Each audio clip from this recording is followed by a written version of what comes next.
Hai, Cuanomics di sini, apa kabarnya di sana? Kalau kabarnya Indonesia, di beberapa daerah ini masih diwarnai aksi demonstrasi. Namun sejauh mana gejolak geososial maupun politik ini berpengaruh terhadap ekonomi atau kekuatan ekonomi Indonesia? Nah, langsung saja ya, kita akan ngobrol-ngobrol dengan ekonom Indef. Sudah hadir bersama kita, yaitu Mas Rizal Taufikur Rahman. Terima kasih Mas Rizal sudah bergabung di Cuanomics Liputan 6.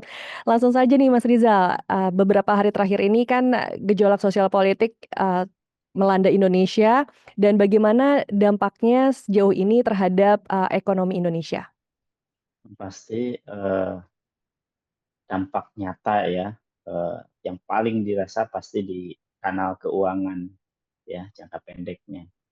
Di mana volatilitas rupiah ya, misalnya per saham akan meningkat ya. Kemudian yield SBN dan risk premiumnya juga sempat melebar ya. Bahkan pada kisaran untuk 5Y di CDS-nya misalnya di hampir kurang lebih 70 bps. Meskipun masih cukup rendah ya secara historis, tapi naik ya versi minggu sebelumnya. Jadi di sisi sektor real ya fondasi masih menahan guncangan misalnya karena PDB kuartal kedua kan cukup tinggi ya di angka 5,12% year on year. Ya. Ini apa namanya PMI manufaktur ya di Agustus ini ya untuk PMI ya kembali ini ekspansif nih di 51,5 ya. Dan kepercayaan konsumen memang kalau kita lihat ya Juli juga masih cukup optimis ya. Artinya apa? Gejolak sekarang lebih potensi menahan momentum dari margin tidak hanya apa namanya belanja terhadap investasi tapi juga dibandingkan momentum siklus pemulihan. Artinya apa? Selama eskalasi politik tidak berkepanjangan, seyogianya ini masih bisa diantisipasi ya. Artinya ekonomi ya meskipun sempat IHSG juga cukup apa namanya down gitu ya, tapi pelan-pelan sudah menunjukkan perbaikan ya dan tentu eskalasi sosial politik ini harus segera reda kembali lagi kepada situasi yang normal ya dan tentu pelan-pelan ekonomi juga akan kembali ke dalam kondisi keseimbangan sebelumnya. Tapi, kondisi ekonomi sekarang ini sebenarnya, apakah memang menjadi hanya apa, baru menjadi memang menjadi dampak dari, situasi saat ini atau sudah kelanjutan dari sebelum, berbagai aksi ini muncul sebenarnya? Sebenarnya kalau kita lihat ya aksi atau demonstrasi rakyat gitu ya memang cukup lama ya kan kalau kita lihat 1 tahun terakhir daya beli masyarakat juga turun ya. Kemudian juga aksesibilitas terhadap barang-barang terutama untuk barang apa namanya fundamental ya, barang pokok. Ini juga kan sempat naik gitu ya, beras juga sekarang situasinya naik terus harganya ya. Eh, Padahal surplus kan gitu ya. Ini kan ditambah juga kebijakan pajak yang terus apa namanya mengekang ya bahkan menekan eh, harapan dan juga income masyarakat tidak hanya di pusat misalnya ya tapi juga PBB ya di daerah dan yang ironis lagi adalah dengan situasi pendapatan masyarakat yang lambat ya akibat dari daya beli apa akibat dari pendapatan yang apa namanya yang yang melambat tadi tambah pajak yang otomatis kan akan mendegradasi konsumsi masyarakat. Nah inilah yang eh, memicu ya apalagi para pejabat ya di tengah situasi seperti itu masyarakat sedang sulit gitu ya untuk konsumsi tapi kemudian mendapatkan banyak kekhususan ya misalnya di parlemen mendapat tunjangan cukup besar bahkan per hari bisa ada yang sampai apa per bulan ya 50 juta misalnya untuk rumah ya Dan itu sangat ironis gitu. Bahkan kemudian para pejabat juga merespon apa namanya komen masyarakat melalui netizen katakanlah begitu ya, ini tidak memberikan sinyal yang cukup baik. Akhirnya ya masyarakat geram. Ditambah pejabat juga kadang tidak menjaga komunikasi dengan masyarakat sangat baik. Ya. Bahkan kemudian ada statement juga yang apa namanya terkesan bahwa masyarakat ini tidak memberikan kontribusi nyata kira-kira terhadap ekonomi gitu ya, di mana katakanlah profesi guru malah jadi beban fiskal gitu ya. Jadi ada statement-statement yang itu memicu ya, dan ini tentu seperti gunung es ya. Dan kemarin saya kira demo itu kalau kami melihat itu dari konteks ekonomi memang ketidakpuasan rakyat ya terhadap kebijakan dan juga uh, situasi ekonomi yang tidak menguntungkan bagi rakyat. Ya, jadi walaupun memang disebutkan pertumbuhan ekonomi 5,12% gitu ya di kuartal 2, tapi nyatanya di lapangan sebenarnya mayoritas masyarakat mengalami terhimpit begitu ya situasinya secara ekonomi. Ya betul Mbak, jadi betul, dan ini kan bisa terlihat ya dari sensitivitas masyarakat ya terhadap berbagai kebijakan ya. Sama kebijakan-kebijakan yang langsung berdampak langsung pada masyarakat dan itu bisa kita lihat ya dari komentar di media sosial ataupun di kanal-kanal resmi gitu ya. Banyak responnya yang apa namanya? Yang sepertinya kebijakan tidak menyentuh terhadap perbaikan ekonomi dan juga kesejahteraan masyarakat ya. Dan terutama untuk perbaikan daya beli. Mungkin kalau di terutama menengah ke bawah ya, menengah ke bawah. Dan ini tentu sinyal gitu ya bahwa kondisi ekonomi kita memang sedang dalam kondisi transmisinya tidak sampai kepada sasaran menengah ke bawah. Oke, ya, sampai akhirnya kan muncul tuh pecah berbagai aksi demonstrasi di sejumlah daerah dan puncaknya akhir pekan kemarin ya, terjadi berbagai aksi-aksi yang untuk menyampaikan aspirasi mereka masing-masing. Tapi kemarin saat pasar dibuka di awal pekan ini, di awal September ini, Menko Perekonomian Erlangga Hartarto menegaskan bahwa fundamental ekonomi Indonesia itu masih solid, apapun yang terjadi saat ini. Nah, bahkan pemerintah juga yakin bahwa dinamika sosial politik yang sekarang ini, itu dampaknya hanya akan bersifat jangka pendek. Bagaimana Anda memaknai, semua pernyataan tersebut? Ya kalau lihat dari data ya, katakanlah dalil solid ya, dalil solid ada pijakan yang katakanlah inflasi misalnya Agustus 2,31% year on year ya, deflasi minus 0,1% ya, teman-teman yang itu kan memang sifatnya musiman ya. Kemudian BI sudah memangkas BI rate-nya ke 5% ya, sementara cadangan devisa kita juga kan sebagai buffer eksternal juga cukup memadai memang situasinya ya. Namun jangka pendek ini hanya berlaku jika tensi sosial mereda segera atau dalam kondisi normal gitu. Nah, bila kemudian demo ini ya berulang, kemudian meluas, maka transmisinya ikut konsumsi, investasi ya.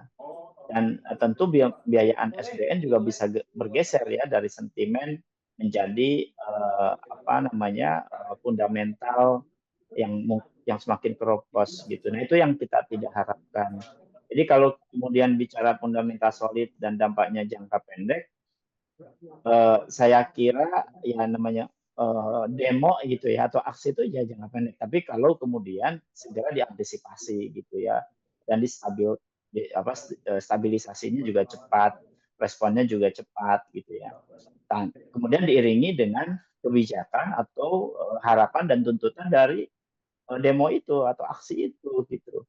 Tapi kalau kemudian tuntutan atau harapan masyarakat yang aksi yang memang ingin perbaikan terhadap ekonomi itu akan jauh lebih baik lagi. Gitu. Jadi harapannya tentu apa namanya fundamental yang solid ini diwujudkan dengan sikap atau juga kebijakan yang lebih bijak gitu ya, yang lebih bijaksana gitu ya di dalam merespon tuntutan dari rakyat atau di masyarakat. Dan ini sinyal ya bagi kondisi ekonomi ya, politik, kemudian sosial ya terhadap kebijakan ekonomi khususnya ya. Dan tentu mesti direview ya kebijakan-kebijakan yang notabene mempengaruhi terhadap masyarakat ya, terutama ya berkaitan dengan konsumsi ya. Ini masalah perut sih sebenarnya intinya sih ya. Jadi dan ini harus segera diantisipasi agar masalah kebutuhan tanda kutip perut ini harus segera diperbaiki dengan kebijakan yang lebih efektif ya, kemudian juga dengan pembuktian ya revisi fiskal yang betul-betul untuk kinerja ekonomi jangka pendek maupun jangka menengah dan panjang juga lebih menjawab begitu ya. Dan ini saya kira menjadi penting gitu ya di dalam merespon terhadap kebijakan ini. Berarti dengan, perkembangan situasi saat ini, seberapa kuat nih ekonomi Indonesia saat ini dalam menghadapi berbagai, ketidakpastian sosial politik saat ini? Kalau kita lihat dari penopangnya ya, memang kalau kita lihat pertumbuhan 5,12% year on year ya, meskipun para ekonom juga furious gitu angka ini begitu ya, dengan sebaran sektoral dan spasial lebih luas gitu ya. Kemudian inflasi dalam sasaran Bank Indonesia, kemudian juga external buffer-nya tadi yang saya sampaikan ya, lebih dari 6 bulan impor juga cukup besar, dan harga komoditas juga tidak terlalu tinggi meskipun untuk beberapa komoditas pangan kan naik begitu ya, termasuk juga beras. Manufaktur kembali di kondisi ekspansi 51,5 gitu. Dan tentu yang harus diperhatikan meskipun penopangnya itu cukup dianggap eh, aman atau stabil, tapi yang paling penting adalah bagaimana ada tekanan ya, tekanan terhadap beberapa indikator yang lain ya. Contoh misalnya terjadi lebaran current account deficit di Q2 ya, hampir 3 miliar US dollar. Kemudian juga pelemahan laju kredit khusus untuk UMKM ya. Artinya selama ini SBI diturunkan juga masih belum efektif. Ya. Mudah-mudahan dengan angka 5% ini bisa direspon gitu ya. Namun untuk masih cukup besar tantangannya. Dan yang ketiga ya, ketidakpastian kebijakan domestik ini yang bisa menaikkan risk gitu. Risk terutama di dalam menjalankan kinerja ekonomi dan juga bisnis ya. Nah, tentu fundamental cukup kuat tetapi rapuh terhadap kejutan kebijakan dan juga sosial politik gitu ya. Sehingga butuh policy yang konsisten. Itu yang saya kira menjadi catatannya. Oke, jadi, bisa dikatakan dengan kata lain tetap kuat, tapi masih ada perlu diantisipasi begitu ya, Mas Rizal? Betul ya. Jadi ya cukup kuat tapi kalau kemudian sangat rentan dan juga rapuh gitu kan kejutan kebijakan dan sosial politik. Artinya apa? Pertumbuhan itu belum menyentuh struktur yang fundamental ya dalam ekonomi kita. Kalau bicara struktur ya mestinya kuat menopang fondasi-fondasi ekonomi, terutama sektor-sektor yang padat karya gitu ya, termasuk juga sektor-sektor yang memang menyerap jumlah tenaga kerja banyak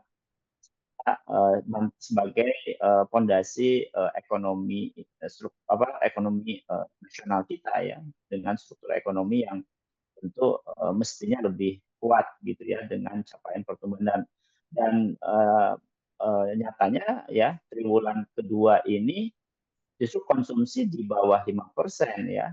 Eh, Tetapi malah PMTB yang tinggi ya itu pun di wilayah-wilayah katakanlah yang kawasan ya, kawasan ekonomi khusus, kawasan industri gitu ya, yang selama ini justru itu menjadi eh, tempat-tempat investasi gitu. Dan eh, itulah yang menjadi catatan penting ya agar apa namanya eh, fundamental yang cukup kuat ini betul-betul kuat gitu ya, tidak apa namanya tidak kaku atau tidak sensitif ya terhadap kejutan gejolak perubahan kebijakan maupun gejala sosial ekonomi politik gitu.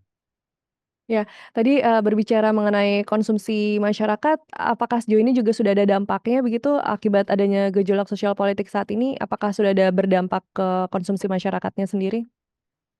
Dalam jangka sangat pendek ya tentu eh, ketidakpastian ini pasti menekan belanja ya. Artinya ada penundaan. Ya, apalagi kalau misalnya dengan aksi ini ya, kan tadinya misalnya ya ini aja WFH kan katakanlah begitu ya. WFH yang mengkonsumsi di sektor-sektor yang biasanya sektor apa namanya katakanlah transportasi, sektor makanan minuman kan akhirnya turun gitu ya. Eh, Artinya ada penundaan gitu ya dalam jangka sangat pendek. Kemudian apa namanya tapi tailwind-nya ya datang dari harga yang tentu lebih rendah gitu ya.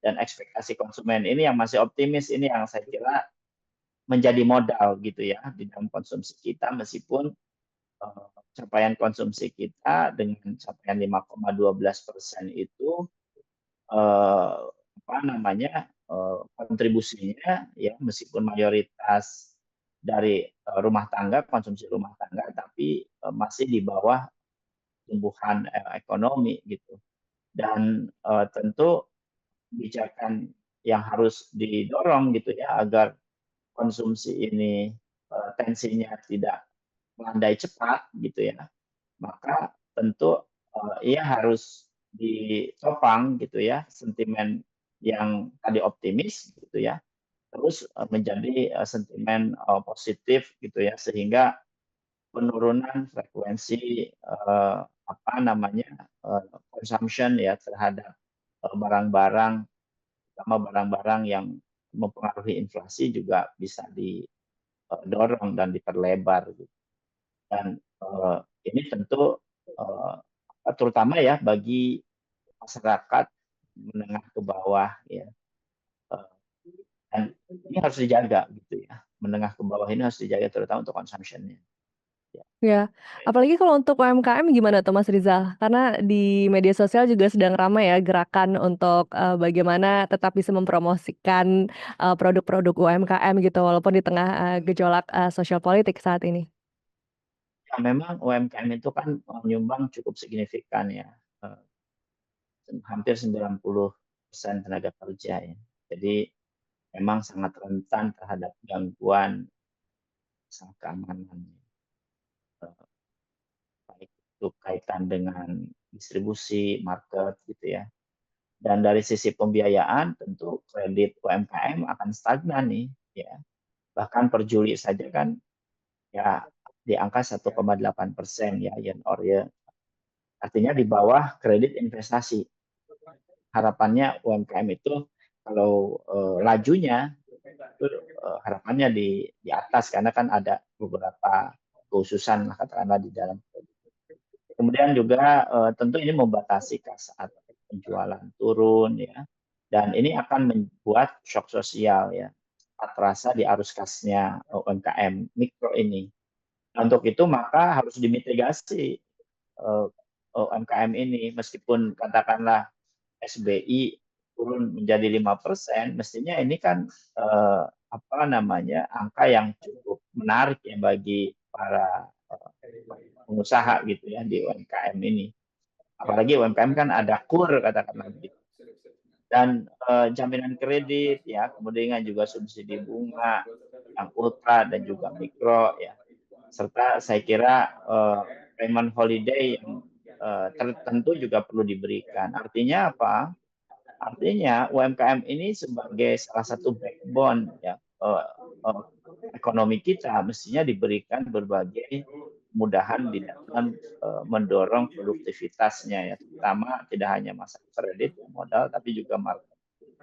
Jadi kalau kemudian situasi seperti sekarang gitu ya, maka yang paling eh, memungkinkan untuk didorong gitu ya UMKM ya, karena selain market sangat dekat gitu ya, karena komoditas terutama komoditas-komoditas yang dekat dengan konsumennya juga aksesibilitas terhadap kreditnya.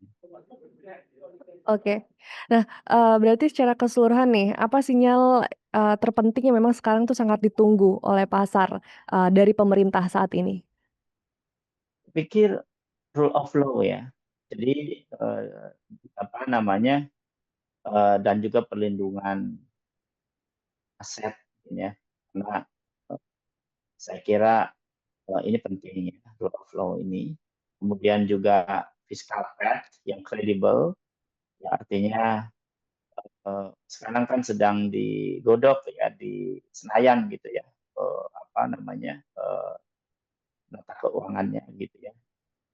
Dan harapannya dengan situasi dan ada aksi ini maka pemerintah jauh lebih proper lagi ya melihat defisitnya, utangnya ya, kemudian interest burden-nya, serta isuan kalender SBN-nya yang jelas gitu ya. Itu saya kira penting. Karena saya kira demo itu sinyal juga ya pemerintah harus merevisi fiskal gitu ya agar fiskal itu tidak banyak belanja kepada program-program unggulan yang notabene selama ini mengalami banyak namanya tantangan yang berarti di lapangan lebih baik langsung yang bisa dimanfaatkan ya dirasakan ya untuk meningkatkan kinerja dari dan juga produktivitas dari masyarakat. Kemudian juga yang Oke. ketiga adalah komitmen Bank Indonesia ini menjaga inflasi ya, sambil menjaga penurunan suku bunga ini ya. Bagaimana efektivitasnya dan terakhir tentu harus ada di bidang investasi ya kontinuitas reformasi di OSS ya hilirisasi yang berbasis insentif yang transparan dan juga deregulasi logistik yang menguntungkan bagi para pengusaha. Oke. Tapi, apakah respon pemerintah, beberapa hari terakhir ini sudah cukup? Atau masih ada lagi yang harus dilakukan ya? Karena kan mengingat masih ada target pertumbuhan ekonomi ini di tahun 2026, sekitar 5,4% begitu ya di tahun 2026 target pertumbuhan ekonominya. Nah, kira-kira apa lagi yang harus dilakukan agar jangan sampai, situasi saat ini tuh malah mengganggu target yang ingin dicapai? Iya, pemerintah mesti lebih rasional gitu ya ketika menargetkan dengan situasi kondisi tidak hanya angka ya. Jadi angka iya, tetapi rasionalitas angka ini jangan sampai anomali antara angka dengan kenyataan di lapangan. Itu penting gitu ya. Nah, saya kira langkah yang sudah cukup memadai Bank Indonesia ya, sudah memangkas 5% ya. Saya kira itu juga menarik begitu ya untuk perbaikan ekonomi kita gitu ya, terutama di dalam meningkatkan kredit dan juga meningkatkan kinerja realisasi investasi. Tapi itu tidak cukup gitu ya, tidak cukup. Ya, perlu ada apa namanya support pembiayaan yang notabene memudahkan aksesibilitas gitu ya para pengusaha, kemudian likuiditas SBN juga jangan sampai mengorbankan disiplin fiskal ya. Kemudian juga mikro target untuk UMKM ya terutama di kota-kota juga memang masih sangat rawan sehingga harus diantisipasi dan terakhir saya kira menariknya adalah di moratorium kebijakan ad hoc yang mengusik pasien usaha nih. Ya, kadang ada larangan ini, gitu, tidak boleh ini, yang seyogianya itu perlu diantisipasi ya. Jadi konsistensi kalau bicara investasi itu kan konsistensi kebijakan yang tidak berubah-ubah ya. Dan harus konsisten ya tetap dan para pengusaha biasanya lebih happy gitu ya terhadap kebijakan yang konsisten gitu ya yang notabene akan mempermudah ekspektasi dan juga perhitungan bisnis mereka gitu ya. Ya, dan tentunya tetap menjaga keseimbangan antara politik dan ekonomi ya, biar ekonominya ini tetap tahan banting gitu, atas apapun yang terjadi saat melanda Indonesia, begitu bukan Mas Rizal? Ya, betul, tentunya karena ekonomi itu kan tidak lepas dari politik ya. Jadi seperti apa satu logam lah, dua sisi logam gitu ya. Makanya kemudian target ekonomi itu sebenarnya target politik gitu ya. Yang kalau kemudian bicara angka di target 2026 ya sah saja sih, itu masuk akal saja, hanya saja tentu stabilitas sosial politik harus dijaga ya, politik disiplin gitu ya, karena di satu dekade ini kan belum pernah tercapai kan capaian pertumbuhan ekonomi ya. Jadi memang challenging tapi punya peluang besar. Nah, untuk itu maka fiskalnya harus fokus gitu ya. Jadi apa yang kedua moneter makroprudensialnya juga harus cukup longgar, terukur ya, dan juga easing terhadap kredit UMKM. Pasar tenaga kerja dan juga kepastian hukum ini saya kira penting karena terutama di sektor-sektor apa padat karya harus dijaga ya. Masalah penyerapan tenaga kerja ini jangan sampai terjadi pengangguran, bahkan di triwulan satu triwulan aja kan cukup tinggi ya, hampir 40.000 orang pengangguran meskipun ada yang diserap gitu ya. Tapi ya mestinya yang mempertahan di hal apa lebih penting juga dipertahankan juga ya selain menyerap. Kemudian iklim investasi ya apa tuh kepastian hukum dan juga regulasi yang tidak cepat berubah ya. Komunikasi publik, nah ini penting nih ya. Jadi terutama para pengambil kebijakan benar-benar harus menjaga ya diksi-diksi ini karena ini sangat sensitif ya terhadap situasi ekonomi yang memang cukup besar tekanannya. Dan itu terbukti gitu ya di daerah misalnya ya ada kepala pemerintah yang menaikkan PBB P2-nya tapi kemudian ya diksinya nggak pas begitu ya akhirnya kan nah itu harus betul-betul dijaga dan aksi itu kemarin salah satunya itu ya jadi narasi-narasi yang dibangun pemerintah ini juga harus memberikan sinyal positif dan meminimalisir ya policy noise politiknya itu penting ya agar apa ya pemerintah bisa leluasa nyaman ya untuk apa namanya take off-nya gitu ya take off apa namanya untuk mencapai capaian yang dituju ya baik itu dari sisi kualitas maupun kuantitas di ekonomi. Baik. Baik kalau begitu Mas Rizal terima kasih ya atas perbincangannya tentunya harapan, kita semua agar ekonomi Indonesia tetap terjaga ya apapun, yang terjadi saat ini dan, tentunya harapannya semoga situasi politik juga semakin meredam begitu. Terima kasih Amin. banyak Mas Rizal dan demikian Sama-sama Mbak, perbincangan sama-sama. oke demikian perbincangan kita di Cuanami kali ini, sampai jumpa.